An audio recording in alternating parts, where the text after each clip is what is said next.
Now let's talk about Virgo ascendants and what's happening as far as year 2025 is concerned for Virgo ascendant or Virgo moon signs. At the physical level, you must understand these transits from your ascendant sign. This is the most unique video that I am making as far as year 2025 is concerned, which is the year of Mars. It is the year of Mangal because it adds to number 9 that is ruled by Mangal, that is ruled by Mars. Mars for you rules your eighth house and your third house. So it's not the most important or, of course, auspicious planet as far as Virgo ascendants are concerned, but this year is quite important for you because two of these four planets that I'm going to talk about are making a transit in your quadrant houses, are making a transit in your Kendra houses. And therefore, it is a significant year for you. In this video, I'm going to present to you Saturn's transit in Pisces, Jupiter's transit in Gemini, and Rahu Ketu's transit in Aquarius and in Leo to give you a very holistic view of what you can expect as far as the year 2025 is concerned in my presentation, some of the things that you could expect, and at the same time, what these energies are really depicting and how you can make the most of it. Let us begin with Lord Shani, Saturn, Shri Sanishtara, your fifth and the sixth lord. Fifth lord plays a very important role for most ascendants, and this is what Shani Dev for you is. Saturn in Pisces. This is making a transit in your seventh house. And Saturn or Shani gains directional strength as far as seventh house is concerned. They are blessings of the Devata.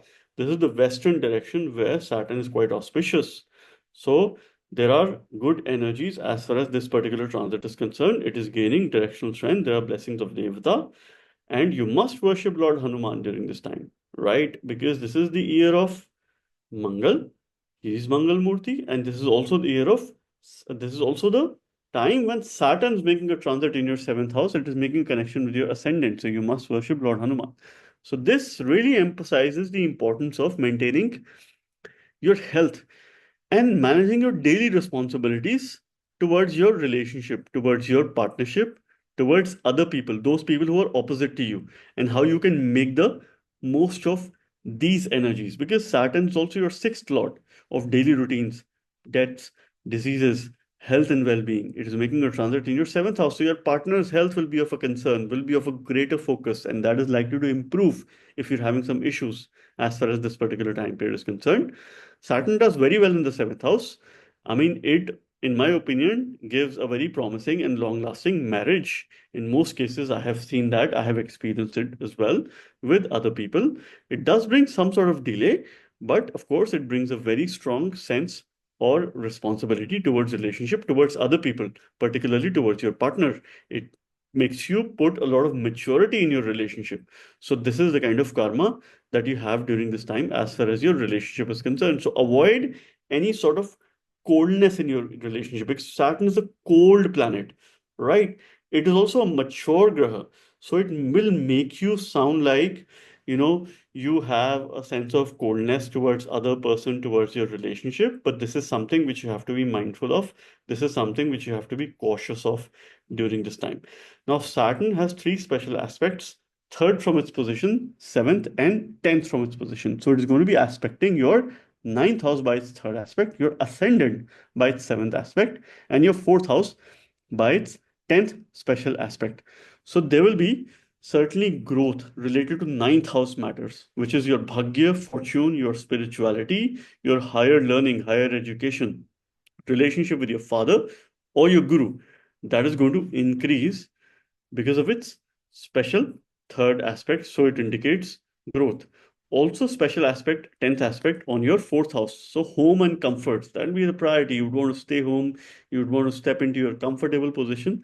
And this house is particularly active because both Jupiter and Saturn are jointly aspecting this house based on the concept of double transit of Saturn and Jupiter. So your fourth house, you have to pay careful attention. You would like to stay connected with your mother, your homeland, people from your homeland. You would also make some key decisions in real estate matters, properties, assets, investment in real estate. So this could be quite a breakthrough year for you if you wish to maybe buy a real estate or make some decisions as far as the house is concerned. If not, you would like to declutter your house. See, in this video, I'm going to talk about, some of the things, your career, your health and well-being, your relationship, and also your wealth opportunities. So you got to, pay, of course, careful attention to all these matters here. But the comfort that you will have during this time, you will be very much focused towards your personal interest. Your personal well being would be of greater priority. I mean, most important than many other factors. So, this is going to be the energies as far as Jupiter and Saturn is concerned, which are jointly aspecting your fourth house. So, build strengthen connection with your mother. Make sure that if your dasha antardasha is supportive, the next year and a half could be an excellent time for you to buy something, which is, let's say, your own house or any sort of investment in assets or real estate is concerned. Saturn will be aspecting your Lagna, will be aspecting your ascendant. So, of course, anything that will come to you will come with a little bit of a delay. Shanai, Shanai. Okay, so it is slow, it is delayed. And this is not something which is in your control or in your hands. You will get what you want, but you will only get when Saturn wants to give you. Okay, this is something which you must understand, right? Now, from a physical point of view, this is an excellent time for you to work on physical well being, your physical wellness, your body, your vitality. If you were to work out, if you're thinking of losing weight, if you're trying to lose weight, this could be an excellent time because this will bring in a lot of discipline in your life. This will bring in a lot of power of labor as far as physical level transformation is concerned for you. Let's talk about Jupiter, which is making a transit in Gemini that is happening around May. And Jupiter is your fourth and the seventh lord. It is also your Badikesh. It is also the ruler of obstacles for you, besides ruling your comfort, which is your fourth house, Sukh Bhava, and also your Jaya Bhava, which is the relationship, which is the house of relationship, marriage, partnership, businesses. Of course, this Jupiter in the 10th house facilitates career advancement. It expands whichever house it transits. So it is going to expand your career advancement opportunities, recognition. It will bring you more opportunities for personal growth, professional development, professional transformation, newer, better, bigger job opportunities. And you would like to put in your wisdom as far as your workplace matters are concerned. You will make your presence felt. But understand this thing, Jupiter also equally brings in obstacles for you. This is also the year of career related obstacles. So you have to counter those obstacles. There's only one who could help you remove all obstacles or counter these obstacles, and that is Ganesha, Lord Ganesha himself. So worship Ganesha, use a Ganpati mantra, right? Do Ganpati Aarti every day, worship him, and at the same time, look up to him, and he will protect you as far as any work related pursuits or work related matters are concerned. So there is definitely expansion of job, expansion of business, expansion of work, expansion of any such pursuits that you might want to take up during this time. Jupiter is one of the significator. There are many significators on the 10th house, multiple. Jupiter is also one of the significator. It signifies wisdom and knowledge in your job, at your work. And this is how it'll be the test for you, how you apply your knowledge as far as your workplace is concerned, as far as your job is concerned. Jupiter has three aspects. It is aspecting your second house, okay, and that is happening by the fifth aspect of Jupiter. So its fifth aspect is on your second house. So there's learning related to second house matters. You will learn to invest, you will learn to save money, you would learn to work more towards your family. You would learn to, of course, eat good, right? Whether it's healthy, whether it's for the best of your interest, you'll go through some transformation as far as your income and, of course, your consumption is concerned. Jupiter is also aspecting your fourth house, which I have briefly spoken about because your fourth house is pretty much active, but a double transit of Jupiter and Saturn both mutually aspecting. But Jupiter is also aspecting your sixth house, where Rahu is making a transit. So, firstly, Jupiter will ensure that it keeps this Rahu under check. Rahu does very well in the sixth house. It is, I mean, 3, 6, 11, and 10 are one of the best placements for Rahu. And of course, from a transit point of view as well. And both Jupiter and Rahu are mutually aspecting each other. Okay. And this is something which you must understand here. Okay. Because if Jupiter is aspecting, Rahu is also aspecting. Jupiter, but Jupiter has a greater control. So it will bring in, you will apply your learning at your workplace, in your job. So anything that you learn, maybe you learn about finances, about financial management, you would like to apply in your job and maybe work towards ROI, work towards impact, work towards certain KPIs which could demonstrate some financial results. So you will build commercial acumen during this time. So focus on building commercial acumen because Jupiter gives very good financial capabilities, and especially when it is moving in the sign of Gemini, we will see a lot of general financial related decisions, some upheaval, some banking regulations as far as 2025 year is concerned. And for you particularly, if you learn about finances, if you learn and build commercial acumen, that will help you succeed in your job. Your daily routine needs a check, needs a lot of decluttering, decleansing.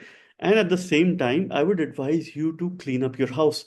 Give away your old stuff, old things, donate, give them away to those who need it, who need it the most. And these are the energies of Jupiter. This is the calling of Jupiter and Saturn, which are jointly aspecting your fourth house. This is something which you must understand as far as this particular time period is concerned.